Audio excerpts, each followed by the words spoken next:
Dear student, welcome to smart future tuition centre. দর্শন বিষয়টি যাদের রয়েছে স্মার্ট টিউশন সেন্টারের পক্ষ থেকে স্বাগত জানাচ্ছি। আজকে ক্লাস 11-এর দর্শন বিষয়ের যে তৃতীয় অধ্যায়টি রয়েছে জ্ঞান লাভের 6টি পদ্ধতি, সেখান থেকে তোমাদের আমি আজকে প্রত্যক্ষ প্রমাণ নিয়ে আলোচনা করব। ঠিক আছে, তো প্রথম থেকে শেষ পর্যন্ত ভিডিওটি অবশ্যই মনোযোগ সহকারে দেখতে হবে, তাহলে বুঝতে তোমাদের কোথাও অসুবিধা হবে না। দেখো, প্রত্যক্ষ প্রমাণ। প্রত্যক্ষ প্রমাণ, আচ্ছা, প্রত্যক্ষ প্রমাণ জানতে গেলে প্রথমে আমাদের প্রত্যক্ষ জ্ঞান সম্পর্কে জানতে হবে, যে প্রত্যক্ষ জ্ঞানটা কি। তাহলে প্রত্যক্ষ জ্ঞানটা কি? প্রত্যক্ষ জ্ঞান হলো ইন্দ্রিয়ের দ্বারা উৎপন্ন সম্যক অপরোক্ষ অনুভব হলো প্রত্যক্ষ। তাহলে এই সম্যক ইন্দ্রিয় বলতে আমরা 6টা ইন্দ্রিয়কে বোঝাবো। আচ্ছা, ইন্দ্রিয়ের দ্বারা উৎপন্ন সম্যক, সম্যক কথার অর্থ হচ্ছে, আর অপরোক্ষ, অপরোক্ষ কথার অর্থ হচ্ছে সরাসরি। তাহলে ইন্দ্রিয়ের দ্বারা উৎপন্ন সরাসরি বা সামনাসামনি যে জ্ঞানটা আমরা পাবো, সেই জ্ঞানটাকে বলবো আমরা প্রত্যক্ষ জ্ঞান। ঠিক আছে, তাহলে ইন্দ্রিয়ের দ্বারা উৎপন্ন সম্যক অপরোক্ষ অনুভব হলো প্রত্যক্ষ। মানে হচ্ছে যে ইন্দ্রিয়ের দ্বারা যে সরাসরি বা সামনাসামনি যে জ্ঞানটাকে আমরা পাবো, সেই জ্ঞানটাকে বলবো আমরা প্রত্যক্ষ জ্ঞান। আচ্ছা, ইন্দ্রিয় বলতে আমরা 6টা ইন্দ্রিয়কে বলবো। তার মধ্যে থেকে বাহ্য ইন্দ্রিয় হচ্ছে আমাদের 5টি এবং অন্তর ইন্দ্রিয় হচ্ছে মন। অন্তর ইন্দ্রিয় হলো 1টি। তাহলে ইন্দ্রিয়গুলো আমাদের কি কি? কয়টা ইন্দ্রিয় রয়েছে? টোটাল আমাদের 5টা ইন্দ্রিয় রয়েছে। 5টা ইন্দ্রিয় হচ্ছে বাহ্য ইন্দ্রিয় এবং মন হচ্ছে আমাদের অন্তর ইন্দ্রিয়। তাহলে 5টা ইন্দ্রিয় কি কি? চক্ষু, কর্ণ, নাসিকা, জিহ্বা, ত্বক আর হচ্ছে মন। আমাদের টোটাল ইন্দ্রিয় 6টি। তার মধ্যে থেকে বাহ্য ইন্দ্রিয়, বাহ্য ইন্দ্রিয়, তাহলে বাহ্য ইন্দ্রিয় হচ্ছে আমাদের 5টি এবং অন্তর ইন্দ্রিয়, অন্তর ইন্দ্রিয়, তাহলে অন্তর ইন্দ্রিয় হচ্ছে আমাদের 1টি, সেটা হচ্ছে মন। তাহলে বাহ্য ইন্দ্রিয় হচ্ছে আমাদের কয়টি? 5টি এবং অন্তর ইন্দ্রিয় হচ্ছে আমাদের 1টি, সেটা হলো মন। আচ্ছা, তাহলে চক্ষু, চক্ষুর কাজ হচ্ছে আমাদের সরাসরি দেখা, যেটা আমাকে আমরা সামনাসামনি ভাবে দেখবো। কর্ণ, কর্ণ হচ্ছে কান, যেটাকে আমরা শুনবো। আর নাসিকা, নাসিকার কাজ হলো গন্ধ অনুভব করা। ঠিক আছে, আচ্ছা, জিহ্বার কাজ কি? জিহ্বার কাজ হলো যে কোনো একটা জিনিস টক, ঝাল, মিষ্টি, সেটাকে আমাদের অনুভব করা। এবং ত্বক, এই যে আমাদের শরীরটা, এটা রয়েছে ত্বক, এই শরীরটা আমাদের শক্ত না নরম, সেটাকে অনুভব করা।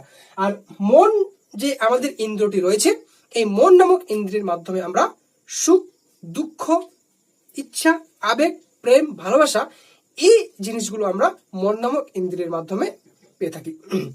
ঠিক আছে, আচ্ছা, ন্যায় দর্শনের প্রতিষ্ঠা থেকে মহর্ষি গৌতম, এই মহর্ষি গৌতম প্রত্যক্ষ প্রমাণের একটি লক্ষণ দিয়েছেন। কি লক্ষণটা দিয়েছেন দেখে নাও। প্রত্যক্ষ প্রমাণের একটি লক্ষণ দিয়েছেন। কি লক্ষণটা দিয়েছেন? তাহলে মহর্ষি গৌতমের মধ্যে প্রত্যক্ষের লক্ষণ কি লক্ষণটা দিয়েছেন? ইন্দ্রিয়ত্ব সন্নিকর্ষ উৎপন্ন জ্ঞানম অব্যপদেশম অব্যভিচারী ব্যবসার্থকম প্রত্যক্ষম। ঠিক আছে, এই লক্ষণটা তিনি দিয়েছেন। আচ্ছা, ইন্দ্রিয়ার্থ, এই কথাটাকে যদি আমরা বিশ্লেষণ করি, তাহলে এখান থেকে আমরা দুটি শব্দ পাবো। একটা কি? ইন্দ্রিয় মানে হচ্ছে 6টি ইন্দ্রিয়ের কথা বলা হয়েছে,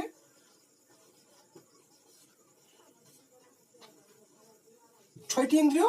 এবং পাবো কি আমরা? অর্থ। অর্থ মানে কি? বিষয়। তাহলে 6টি কি? ইন্দ্রিয়। ইন্দ্রিয়, তাহলে ইন্দ্রিয় বলতে আমরা এখানে 6টা ইন্দ্রিয়কে বোঝাচ্ছি। আর অর্থ মানে কি? বিষয়। তাহলে ইন্দ্রিয় কথাটাকে যদি আমরা বিশ্লেষণ করি, তাহলে এখান থেকে আমরা কয়টা শব্দ পাচ্ছি? এখান থেকে আমরা দুটি শব্দ পাচ্ছি, একটা ইন্দ্রিয় আর একটা হলো অর্থ। ঠিক আছে, তাহলে ইন্দ্রিয় বলতে আমরা 6টা ইন্দ্রিয়কে বোঝাচ্ছি, আর অর্থ মানে তার বিষয়কে বোঝানো হচ্ছে। আচ্ছা, সন্নিকর্ষ, সন্নিকর্ষ উৎপন্ন বলতে, সন্নিকর্ষ বলতে এখানে সম্বন্ধকে বোঝাচ্ছে। সন্নিকর্ষ বলতে সম্বন্ধকে বোঝাচ্ছে। ঠিক আছে, অব্যপদেশম, অব্যপদেশম মানে হচ্ছে অশব্দ, আর অব্যভিচারী মানে হচ্ছে অশব্দ, মানে যেটাকে শব্দের দ্বারা প্রকাশ করা যায় না। অব্যভিচারী মানে হচ্ছে অভ্রান্ত, অভ্রান্ত, অভ্রান্ত মানে হচ্ছে যেটা কখনো আমাদের ভুল হতে পারে না। ঠিক আছে, আচ্ছা, ব্যবসার্থকম, ব্যবসার্থকম মানে হচ্ছে সুনিশ্চিত, সুনিশ্চিত। তাহলে সেই যে জ্ঞানটা, সেই জ্ঞানটাকে বলবো আমরা প্রত্যক্ষ জ্ঞান। তাহলে মহর্ষি গৌতম প্রত্যক্ষ প্রমাণের কি লক্ষণ দিয়েছেন? মহর্ষি গৌতম প্রত্যক্ষ লক্ষণের কি সংজ্ঞা দিয়েছেন? কি বলেছেন? যে ইন্দ্রিয়ার্থ সন্নিকর্ষ উৎপন্ন জ্ঞানম অবেপদ্যসম অবিচারী ব্যবসার্থকম প্রত্যক্ষম। তাহলে ইন্দ্রিয় বলতে এখানে 6টি ইন্দ্রিয়ের কথা বলা হয়েছে, চক্ষু, কর্ণ, নাসিকা, জিহ্বা, ত্বক আর হচ্ছে মন। আর এই ইন্দ্রিয় কথাটাকে যদি আমরা বিশ্লেষণ করি তাহলে এখান থেকে আমরা দুটি শব্দ পাচ্ছি, একটা হচ্ছে ইন্দ্রিয় আর একটা হচ্ছে অর্থ। তাহলে ইন্দ্রিয় বলতে আমরা 6টা ইন্দ্রিয়কে বুঝলাম, এবং অর্থ বলতে এখানে তার বিষয়কে বোঝানো হচ্ছে। সন্নিকর্ষ উৎপন্ন জ্ঞানম, সন্নিকর্ষ এক প্রকার সম্বন্ধ, অবেপদ্যস্য মানে হচ্ছে অশব্দ, অশব্দ মানে হচ্ছে যেটাকে শব্দের দ্বারা প্রকাশ করা যায় না। অবিচারী মানে হচ্ছে অভ্রান্ত, যেটা কখনো আমাদের ভুল হতে পারে না। এবং ব্যবসায়িক তক্ষম মানে হচ্ছে সুনিশ্চিত।